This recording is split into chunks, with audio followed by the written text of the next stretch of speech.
Want to speak real English from your first lesson? Sign up for your free lifetime account at EnglishClass101.com. Hi everybody, my name is Alicia. In this lesson, I'm going to talk about 25 must-know intermediate phrases. Let's get started. These are some intermediate level phrases that you can use in everyday life. You can use them when you travel, at work, in your studies. So I hope that they're helpful for you. They're for asking and answering questions. So after you learn these phrases, check out the link in the description where you can make an account at EnglishClass101.com and practice your English even more. All right, let's get started. How's it going? How's it going? You'll notice with how's it going that there's an apostrophe at the end of this. It's not how's it going or how is it going. If you say how is it going, it sounds too stiff. It doesn't sound so friendly. So we say how's it going? How's it going? How's it going means how are you? Like how are you doing? Or how is your life going? So it's like a friendly, kind of rougher, more casual way to say how are you? How's it going? How's it going? How's it going with you? Fine.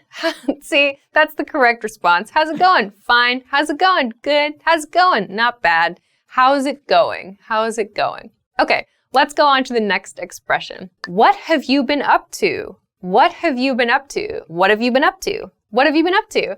What have you been up to is a more advanced version of like, what are you doing? So what have you been up to means what did you do since the last time I saw you? What have you been up to?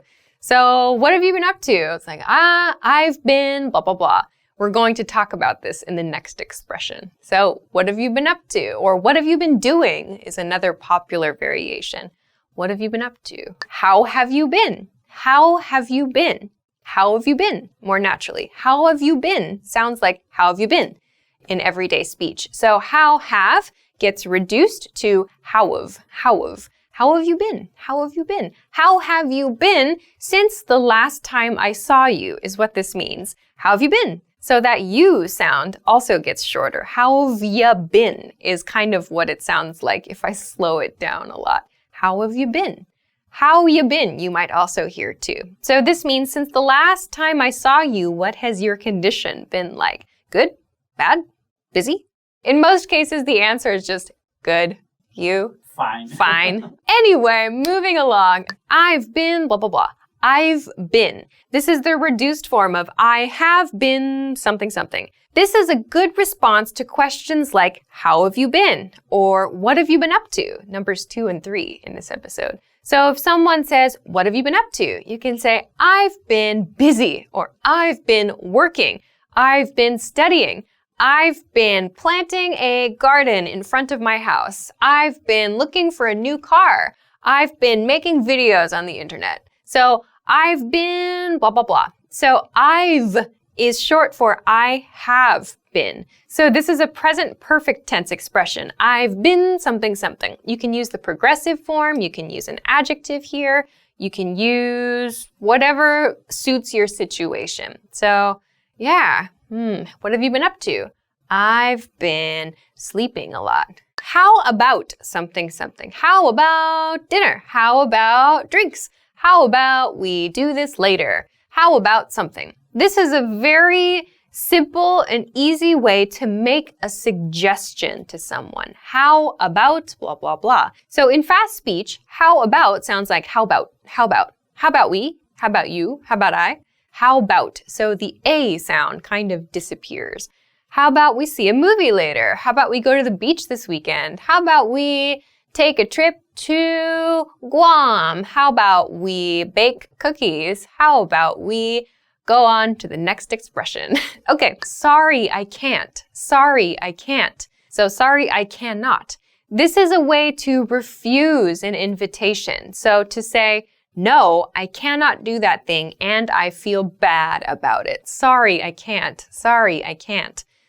So like, sorry, I can't. You can add like the thing you are refusing if you like. You could say, sorry, I can't go to the beach with you this weekend. Or sorry, I can't meet you for dinner tonight. I have to work late. Sorry, I can't help you make your treehouse. I broke my leg. That was very specific. Sorry, I can't cook dinner tonight because I don't know how to cook. When you want to refuse and you maybe don't want to give specific reasons, you can say, sorry, I can't. I used this recently. Sorry, I can't go. Sure, sounds good. Sure, sounds good. So, sure, sounds good. You can put those two together.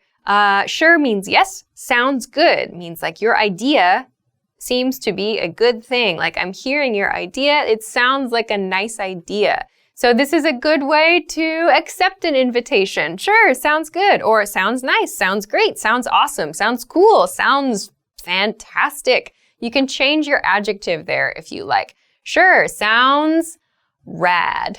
Do you want to something something? Do you want to something something? Do you want to plus an activity? Like, do you want to get dinner? Do you want to go for drinks? Do you want to ride bikes? Do you want to make videos for the internet? Do you want to study English with me? Do you want to, I don't know, do you want to get a Charizard tattoo? Already has one.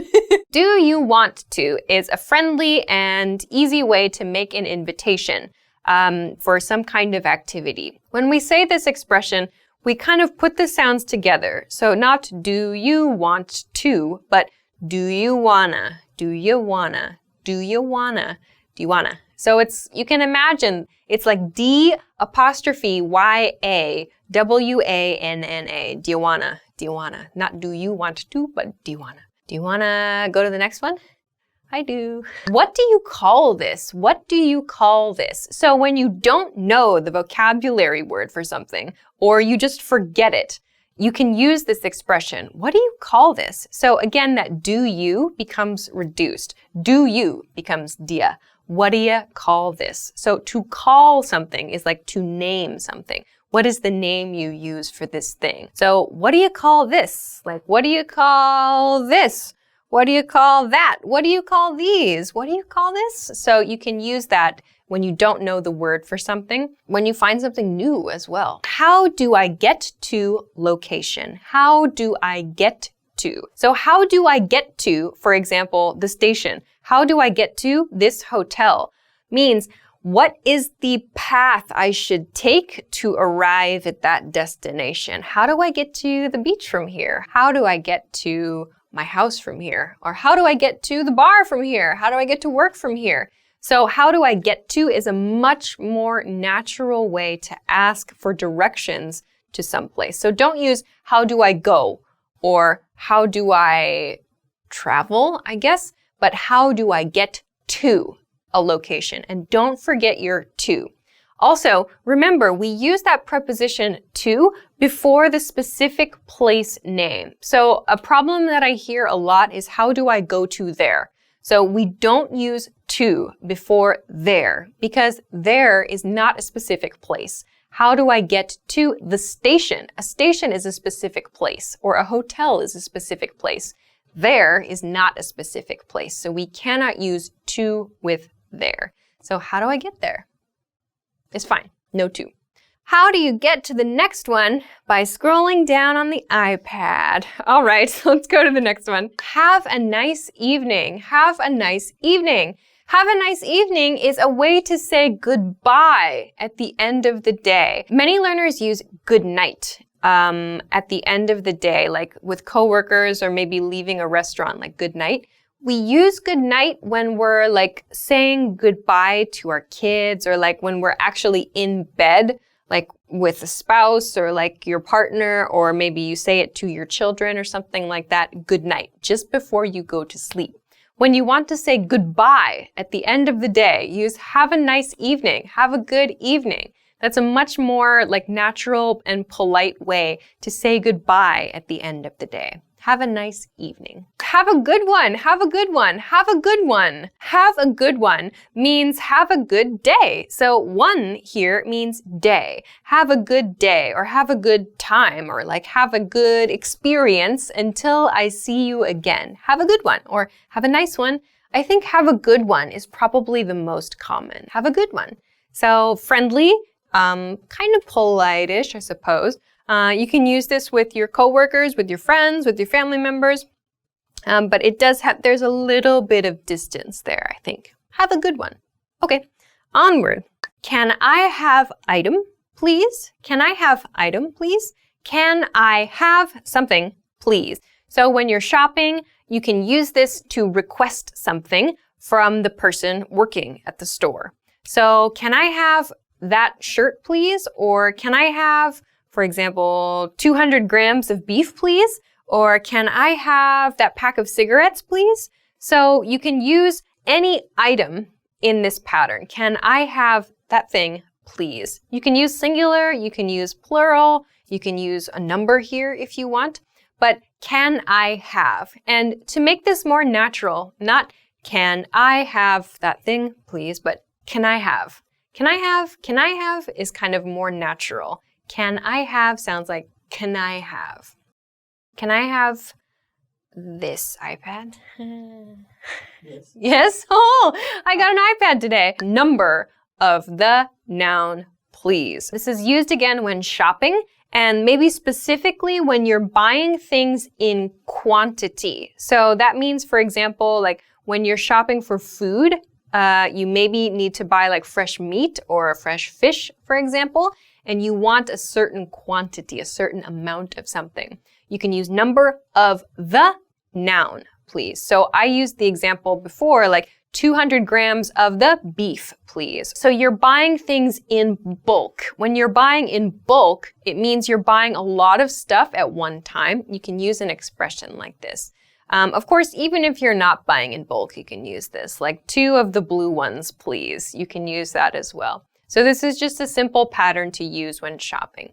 Number of the noun, please. How do I plus your verb phrase. So we talked about the expression, how do I get to a place? This is how do I something. So not get, but how do I, and then use a verb here. So one thing I hear learners do when they don't know how to do something is they use an expression like, please teach me this thing, or I don't know this.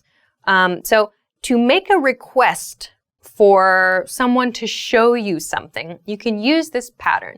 How do I use this computer? Or how do I turn on this car? How do I sell my kidney on the internet? How do I learn English? That's what a lot of people say. Just do it is the answer.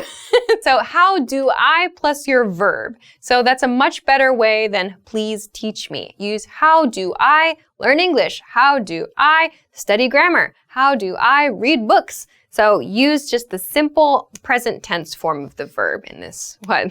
Again, another point here, pronunciation point. How do I becomes how do I? How do I? How do I do this? How do I do that? How late are you open? How late are you open? This is very useful when you're visiting restaurants or bars or like retail shops as well. The most natural way to ask what time a store or other establishment finishes is how late are you open? How late are you open? So if you ask this question, you will get the closing time as the answer. Like, how late are you open? 8. How late are you open? 10. How late are you open? Midnight. Or how late are you open? We're open 24 hours. The internet is open forever. We have no closing time here at English Class 101. We're accessible always. How late are you open? So how late are you? So that are you is reduced. How late are you open? Are you sounds like how late are you open? We do not say how late are you closed. We don't say that. You could say when do you close? That's also okay. When do you close? But how late are you open? Do you have any plans for point in time? Do you have any plans for point in time? Do you have any plans for this weekend? Do you have any plans for tomorrow? Do you have any plans for tomorrow night? Do you have any plans for dinner? So choose a point in time, or kind of like I did with dinner. You can use meals here too. Choose a point in time to ask about another person's schedule. Don't forget for in this example. Do you have any plans for point in time? Do you have any plans for Sunday afternoon? Do you have any plans for Monday? So this is a quick way to ask about a schedule. Very nice, and it's kind of polite as well. Okay, on to the next one. My body part hurts. My body part hurts. This is an important and natural expression to use when you are not feeling well. So instead of like, I have a pain, in my arm or something, or I have a pain somewhere. I hear many learners use that pattern. Instead, use my plus your body part hurts. For example, my arm hurts, my head hurts, my finger hurts, my stomach hurts, my back hurts, my face hurts. Because I got punched in it this morning. It's not true. Have you ever punched yourself in the face? Myself? Yeah, I did it once and I'm never gonna forget it. Probably yes. Yeah, I was trying to pull like the blankets up. It was like 6 in the morning. I was cold, it was winter. I tried to pull the blankets up and my blanket was kind of like shiny and slick and I was like half awake and I was like, bam! So my body part hurts. My body part hurts. That's the quickest way to explain that you do not feel well in some way. My body part hurts. Don't forget that S. My body part hurts. My eyeball hurts. That's not something birds say. My ear hurts.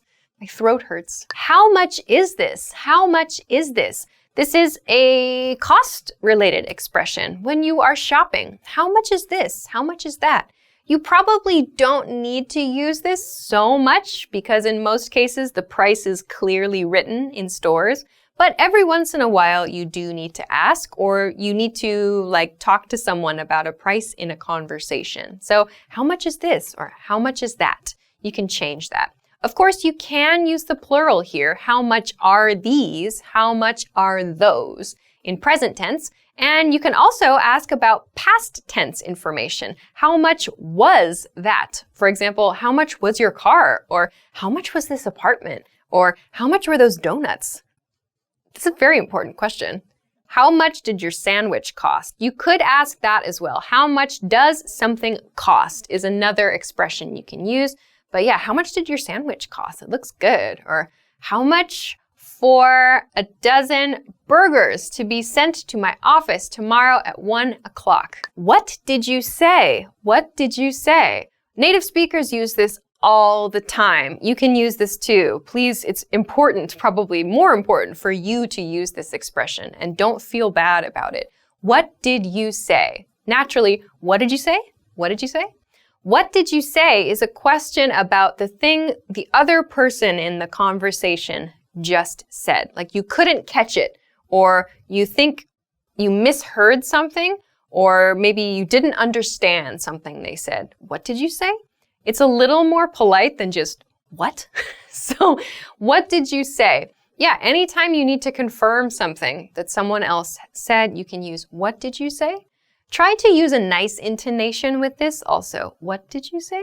What does that mean? What does that mean? And native speakers use this too. Like we don't understand everything. Like sometimes everybody needs an explanation. So what does that mean is a great way to ask for it. What does that mean in fast speech is, what does that mean? What does that mean? So the TH in that becomes like a S or a Z sound. What does that mean? So it connects to that Z sound in does. What does that mean? What does that mean? So what does that mean? It's like you don't understand something that's written, or maybe you don't understand the implications. Implications means like the background information of a situation. So what does that mean? Or you don't understand something someone else said, but they're gone. So you can't say, what did you say? You ask someone else, what does that mean? What that person just said, what does that mean? So what does that mean is another really important expression for learners especially. I don't feel so good. I don't feel so good. So if you don't want to specifically say like my stomach hurts or my arm hurts or my head hurts, you can say I don't feel so good. So this tends to be used more for like stomach problems. So I don't feel so good. I ate a huge lunch. I don't feel so good. Or maybe you ate something bad. Ugh, I don't feel so good. We often use I don't feel so good when we actually feel very bad very suddenly.